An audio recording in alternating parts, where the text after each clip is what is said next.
রাত্রিবেলা খাওয়ার পরে এইরকমই অবস্থা থাকে আমার রান্নাঘরের।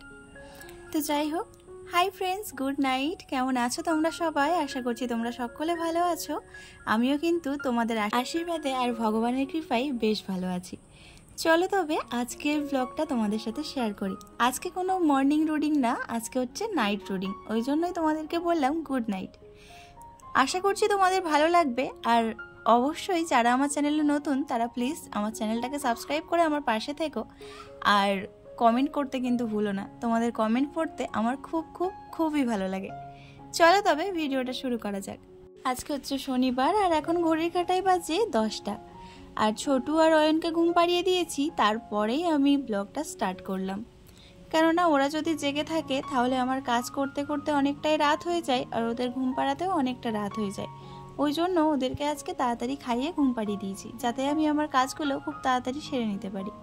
যেখান থেকে আমি ভিডিওটা স্টার্ট করলাম, টেবিলের উপরে যে ঝুড়ি দুটো ছিল সেই ঝুড়ি দুটো জায়গা মতো রেখে দিয়ে একটা কড়াও মাজা ছিল সেটাকেও জায়গা মতো রেখে দিলাম। আর মাজা বাসনের উপরে রান্না করার সময় যে কাপড়টা আমি ইউজ করি সেই কাপড়টা ধুয়ে বাসনের উপরেই দিয়ে দিলাম, যাতে করে কোনো ইঁদুর টিঁদুর যদি পটি করে বা কোনো নোংরা পড়ে তাহলে বাসনের মধ্যে যেন না যায়। তারপর কিছু বাসন ছিল সেই বাসনগুলোকে মাজতে বসে গেছি দেখো। আর এই বাথরুমটা আমাদের কিছুদিন আগেই হয়েছে, যখন থেকে বাথরুমটা করা হয়েছে তখন থেকেই কিন্তু আমি বাইরে বাসন মাজতে যাই না, তোমরা দেখেইছো আমার ব্লগে। আর ঘরের মধ্যেই বাসন মাজি, তো ওই জন্য বলতে পারো রাত্রে আমার বেশিরভাগ কাজ করা থাকে। আর রাত্রিবেলা যদি এইসব কাজ করে রাখা যায় তাহলে রাত্রিরে বেশ ভালোই ঘুমটা হয় আর সকালে টেনশন ফ্রিও থাকা যায়।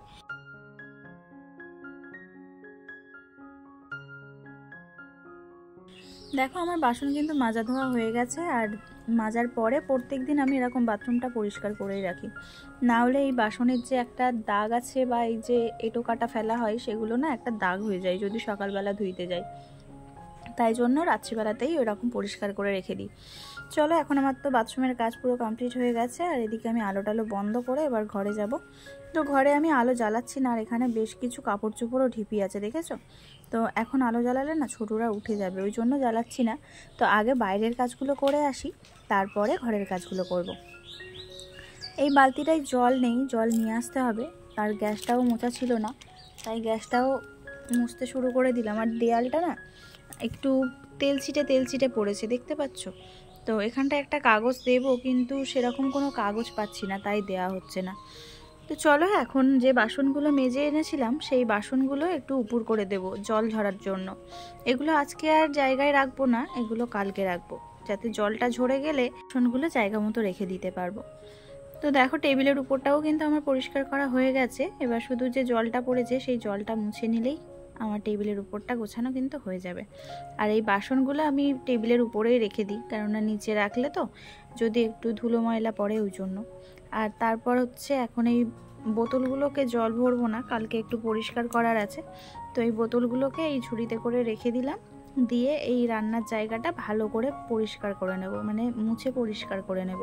আর ওই যে প্লাস্টিকটা রাখলাম ওটা সবজি কাটার সময় আমার লাগে, ওই জন্য প্লাস্টিকটা মুছে নিয়ে আর যেখানে থাকে সেখানেই গুছিয়ে রেখে দিলাম। মধ্যবিত্ত পরিবারে কোনো জিনিসই কিন্তু ফেলে দেওয়ার না, যদি একটু বুদ্ধি করে কাজে লাগানো যায় সব জিনিসই কিন্তু কাজে লাগে, তাই না বলো? তো যাই হোক, আমার কিন্তু সমস্ত কাজ হয়ে গেছে বারান্দার। আর এই সাইডে কটা টব রাখা আছে ফুলের, তো এই ফুল গাছগুলো লাগাবো করছি, কিন্তু লাগানো হচ্ছে না। যাই হোক, দেখি কবে এর ব্যবস্থাটা করতে পারি। আর এই ব্যাগে কিছু জিনিসপত্র আছে, মানে তেল আছে, একটু নুন আর একটা লঙ্কা গুঁড়োর প্যাকেট আছে, ওটা আর আজকে ঢেলে রাখলাম না, ওটা কালকে রাখবো। তো এখনও এটা জায়গা মতো রেখে দিয়ে আসলাম। আর এই বালতিতে এক বালতি জল ভরে রাখলাম, আমি প্রত্যেক দিনই রাখি রাত্রিবেলা করে রান্নার জায়গায় এক বালতি করে জল ভরে রাখি। আর সেই জলটা সকালবেলা উঠে ওই জলটা নিয়ে একটু মেন দরজায় একটু ছড়িয়ে দিই, এতে করে বাড়ির পজিটিভ এনার্জি বাড়ে, এটা শুনেছি। তো যাই হোক, চলো, আমার তো বাইরের কাজ হয়ে গেছে, দেখে নাও সব কিছু কিন্তু গুছিয়ে রেখে দিয়েছি। আর এবার চলে এসেছি ঘরে। তো ঘরের দরজাটা আমি দিয়ে নিয়েছি, আর তারপরে দেখো মশারির উপরে একটা মানে কাপড় দিয়ে দিচ্ছি, যাতে করে আলোটা জ্বলছে তো ওদের চোখে মুখে যদি আলোটা লাগে তাহলে ওরা উঠে যেতে পারে, ওই জন্য। দেখো আমার কিছু জামা কাপড় আছে, সেগুলো ভাঁজ করতে হবে। তো এখন প্রায় 11টা মতো বাজতে গেছে।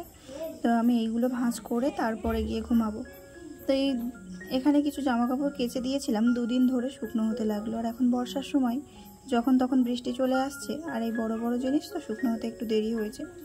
আর আজকে একটু চাকলায় গেছিলাম কিছু দরকারে, তাই জন্য ওই কাপড়টাও বের করেছি। তো চলো এখন এগুলো গুছিয়ে নিই।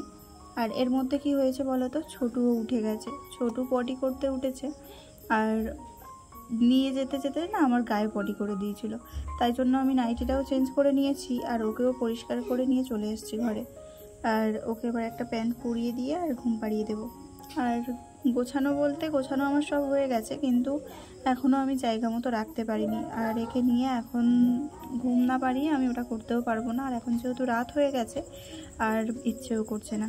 তো যাই হোক বন্ধুরা, আজকের ভিডিওটা তোমাদের যদি এতটুকুও ভালো লেগে থাকে তাহলে প্লিজ একটা লাইক করে একটা কমেন্ট করে জানিও কেমন লেগেছে। আর চ্যানেলটা যদি সাবস্ক্রাইব না করে থাকো তাহলে প্লিজ চ্যানেলটা সাবস্ক্রাইব করে আমার পাশে থেকো। তো আজকের মতো এখানেই শেষ করছি, আবারও ফিরে আসছি নেক্সট ব্লগে। সবাই খুব ভালো থেকো, গুড নাইট।